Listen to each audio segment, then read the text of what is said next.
గబ్బిలాల్లో అరుదైన జాతి ఉంటుంది. అవి కేవలం జంతువులు ఇంకా పశువుల రక్తాన్ని తాగి బ్రతుకుతూ ఉంటాయి. వాటికి పొడవాటి పక్కపళ్ళు ఉంటాయి. వాటి సలైవాకి రక్తాన్ని గడ్డకట్టించకుండా ఆపేసే శక్తి ఉంటుంది.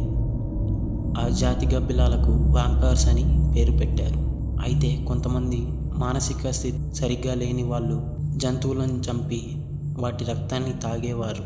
ఆ ప్రవర్తనను ఆధారంగా చేసుకొని వాళ్ళను వ్యాంపైరిక్ హ్యూమన్స్ అని పేరు పెట్టారు. అంతేగాని నిజంగా వ్యాంపైర్స్ అనేవి లేవు. ఒక్క మనిషి చనిపోయాక సమాధి నుండి లేచొచ్చి వేరే మనుషుల్ని చంపి వాళ్ళ రక్తాన్ని తాగడం అనేది నిజానికి ఒక కల్పితం మాత్రమే. మనుషుల్ని భయపెట్టడానికి వర్ణనలోకి తీసుకున్న ఈ వ్యాంపైర్స్ ఒకప్పుడు మనుషుల్ని చాలా భయపెట్టేవి. రాను రాను వ్యాంపైర్స్ అనే పదం ఒక ట్రెండ్లా మారింది. ఆ ట్రెండ్లో బాగా మునిగి తేలిన ఒకటి కథ ఇది.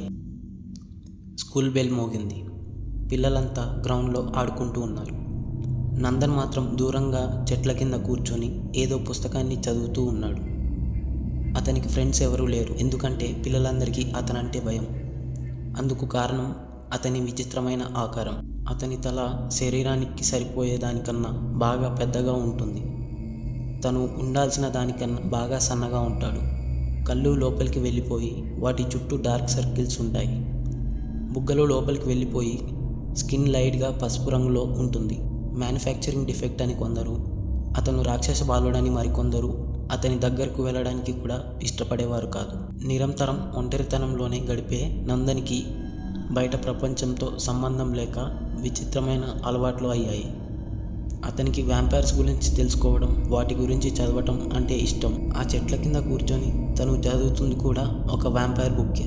అలాంటివి అతని దగ్గర చాలా ఉన్నాయి. ఆ వ్యాంపైర్ పుస్తకాలను చదివేటప్పుడు మాత్రం ఎందుకో అతను సీరియస్గా ఇన్వాల్వ్ అయ్యి పెన్సిల్తో కొన్ని పాయింట్స్ అండర్లైన్ చేస్తూ వాటిని నోట్ చేస్తూ ఉండేవాడు. కేవలం వాటి గురించి చదవడం తెలుసుకోవడమే కాదు, అతను ప్రవర్తన కూడా వ్యాంపైర్ చేసినట్టే చేసేవాడు. అతని ఇంటి చుట్టుపక్కల ఉన్నవారు అతను ఒక బిల్డింగ్ మీద నుంచి మరో బిల్డింగ్ మీదకి దూకడం, ఒక పిల్లిని చంపి దాని రక్తం తాగడం, పెంపుడు కుక్క పిల్లల్ని కిడ్నాప్ చేసి దాచేయడం వంటివి చేయడం చూశారని చెప్పారు. అతను రూమ్లో ఎలుకల్ని బంధించి వాటి మీద ఏవో ఎక్స్పెరిమెంట్స్ కూడా చేసేవాడని చెప్పుకునేవారు. అతని తల్లిదండ్రులు తన బిహేవియర్ చూసి ఏం చేయాలో తెలియక ఎందరో డాక్టర్స్ ఇంకా సైకియాట్రిస్ట్ దగ్గరకు తీసుకుని వెళ్ళారు. కానీ దానివల్ల ఏ యూస్ లేకుండా పోయింది. ఒక రాత్రి నందం వాళ్ళ అమ్మమ్మకి తన రూమ్ క్లీన్ చేస్తూ ఉండగా ఆమెకు భూత వైద్యం చేతబడి రాక్షసానికి సంబంధించిన బుక్స్ దొరికాయి. ఆమెకి భయం వేసి వాటిని వెంటనే చెత్త కుప్పలో పడేసింది. నందన్ దాని గురించి అడగడం కానీ కోపగించుకోవడం కానీ ఏం చేయలేదు. కానీ వాళ్ళ తల్లిదండ్రులు పడుకున్నాక మెట్లు దిగి బయటకు వెళ్ళి చెత్త కుప్ప నుండి తను ఎంతో ఇష్టపడే బుక్స్ని తీసుకొచ్చుకున్నాడు. మరుసటి రోజు నందన్ తన రూమ్ కబోర్డ్లో కింద వైపున ఒక పెద్ద హోల్ చేసి బేస్మెంట్కి డైరెక్ట్గా వెళ్ళే దారిని క్రియేట్ చేసుకున్నాడు. ఆ చీకటిగా ఉండే బేస్మెంట్ అతనికి రహస్యం స్థావరంగా మారింది. అతను భూత వైద్యానికి సంబంధించిన స్టార్ షేప్ యంత్రపు ముగ్గుని నేల మీద గీసి దాని ప్రతి కోణంలో ఒక వెలుగుతున్న దీపం పెట్టాడు. నల్ల పటిక ముగ్గును ఆ యంత్రం చుట్టూ జల్లి అతను చంపిన ఎలుక పళ్ళను ఒక దారానికి కట్టి చేతికి కట్టుకొని ఆ పుస్తకాల్లో చెప్పినట్టుగా చేసేవాడు. రాత్రంతా నిద్ర లేకపోవడంతో డార్క్ సర్కిల్స్ వచ్చిన కళ్ళతో తిరిగేవాడు. రోజంతా బద్ధకంగా గడిపి రాత్రిళ్ళు పూర్తి జోరులోకి వచ్చేవాడు. రాత్రిళ్ళు అతను కాలివేళ్ల మీద చప్పుడు చేయకుండా నడుస్తూ వాళ్ళ తల్లిదండ్రుల రూమ్లోకి వెళ్ళి తల పక్కకి వంచి అదే పనిగా గంటల పాటు చూసేవాడు. ఒకరోజు స్కూల్ టీచర్ అందరికీ ఒక అసైన్మెంట్ ఇచ్చింది. వాళ్ళందరినీ పెద్దయ్యాక ఏమవుతారో రాయమని చెప్పింది. వాళ్ళంతా రాశాక ఒక్కొక్కరిని పిలిచి డయాస్ మీదకు వచ్చి ఏమవ్వాలనుకుంటున్నారో చెప్పమంది. డాక్టర్స్, ఇంజనీర్స్, సైంటిస్ట్ ఇలా చాలామంది చెప్పారు. అప్పుడు పిలిచారు నందన్ని. తను డయాస్ మీదకు వంకరగా నడుస్తూ వెళ్ళి గొంతు సరి చేసుకొని క్లాస్ వంక చూస్తూ I want to be A vampire అని చెప్పాడు. పిల్లలంతా ఒకరి ముఖాలు ఒకరు చూసుకుని ముసిముసి నవ్వులు నవ్వుతుండగా నందన్కి ఎక్సైట్మెంట్ వచ్చి తన చేతిలోని పేపర్ వణికింది. నేను సమాధిలో పడుకోవాలని అనుకుంటున్నా. నన్ను నేను చావుకి బానిసను చేసుకుని చీకటి ప్రపంచంలోకి వెళ్ళిపోవాలని అనుకుంటున్నా. నా ఎనిమీస్ అందరి మీద రివెంజ్ తీర్చుకోవాలని అనుకుంటున్నా అంటూ ఉండగా స్టాప్ ఇట్ నందన్, అని అతని మాటలని ఆపేసింది టీచర్. అంతేకాదు చిన్నపిల్లల గొంతులోకి నా పొడవాటి పళ్ళను దించి వాళ్ళ ఒంటి నుంచి వచ్చే వెచ్చని రక్తాన్ని నా గొంతులోకి తీసుకుంటూ ఆస్వాదించాలని ఉంది అన్నాడు నందన్. స్టాప్ ఇట్ నందన్, పిచ్చి పట్టిందా నీకు?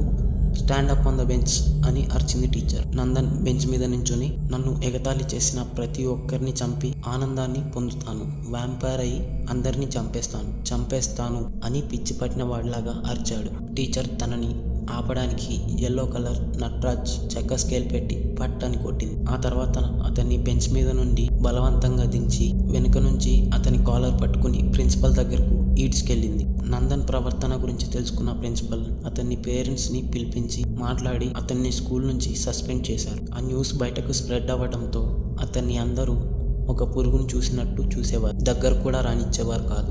ఒకరోజు వాళ్ళ కాలనీలో ఒక చిన్న బాబు కనిపించకుండా పోతాడు.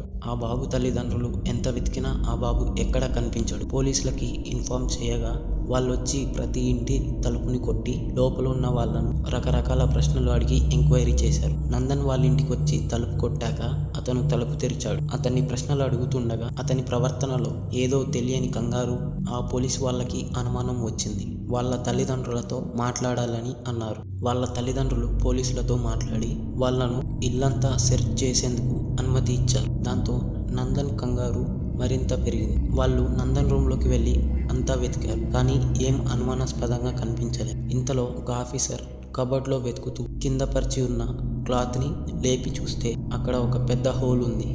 అందులో నుంచి భరించలేనంత దుర్వాసన వచ్చింది. ఆ పోలీస్ ఆఫీసర్ హోల్లో తలపెట్టి లోపలికి చూస్తుండగా అతనికి ఒకటి కనిపించింది. హడలు పుట్టి తన గుండె ఒక్కసారిగా ఆగినంత పనైంది. అతను తన లైఫ్లో ఎప్పుడు అంత భయంకరమైన దాన్ని చూడలేదు. ఆ మిస్సింగ్ బాబు శవం మొహం చెక్కబడింది, కాళ్ళు చేతులు మేకులు కొట్టేసి శరీర భాగాలు చీల్చబడి రూఫ్కి వేలాడదీసి కనిపించింది. ఆ శవం నుంచి వస్తున్న రక్తం నేల మీద యంత్రపు ముగ్గుని, భూత వైద్యాలకు సంబంధించిన పుస్తకాలని తడిపేస్తూ ఉంది. పోలీసులంతా అలర్ట్ అయ్యి అలారం మోగించి టీంని పిలిచి ఆ సైట్ని చుట్టుముట్టారు. ఇంతలో ఉన్నట్టుండి నందన్ కనిపించకుండా పోయాడు. అక్కడే వాళ్ళ మధ్యలోనే ఉంటూ ఎలా మాయమైపోయాడో ఎవరికీ అర్థం కాలేదు. బయట ఉన్న పోలీసులు, చుట్టుపక్కల ఇళ్లవారు, నందన్ పేరెంట్స్ ఎవరూ అతను ఇంటి నుంచి బయటికి వెళ్తుండగా చూడలేదు. అతను ఎక్కడికి వెళ్ళాడో ఎవరికీ తెలియదు. ఆ రోజు రాత్రి ఒక బాబు తన కిటికీ నుంచి బయటకు చూస్తుండగా నందన్ వాళ్ళ ఇంటి పైకప్పు మీద రెక్కలతో, పొడవాటి మెరుస్తున్న పళ్ళతో, రాక్షస చిరునవ్వుతో ఆ బాబు వంక చూస్తూ ఒక భయంకరమైన ఆకారం కనిపించింది. ఈ కథ 1973లో ఐర్లాండ్లో జరిగింది. జాన్ మోర్గన్ అనే బాబు కనిపించకుండా పోయాడు. పోలీసులు ఇన్వెస్టిగేషన్ చేయగా తన పక్కింట్లోని ఒక కుర్రాడిని ఇంట్లోని బేస్మెంట్లో శవమై కనిపించాడు. ఆ బాబు జీసస్ క్రూసిఫికేషన్ పోజ్లో ఆ బాబును వేలాడదీసి మేకులు కొట్టి ఉంచబడింది ఆ బాబు శవం. అతని రక్తంతో తడిసిన ముగ్గు, బుక్స్, సిల్వర్ కప్ దొరికాయి. కానీ నిజ జీవితంలో అతను వ్యాంపైర్లా మారి ఎస్కేప్ అవ్వలేదు. అతన్ని అంత కిరాతకమైన మర్డర్ చేసినందుకు అరెస్ట్ చేసి జైల్లో పెట్టారు.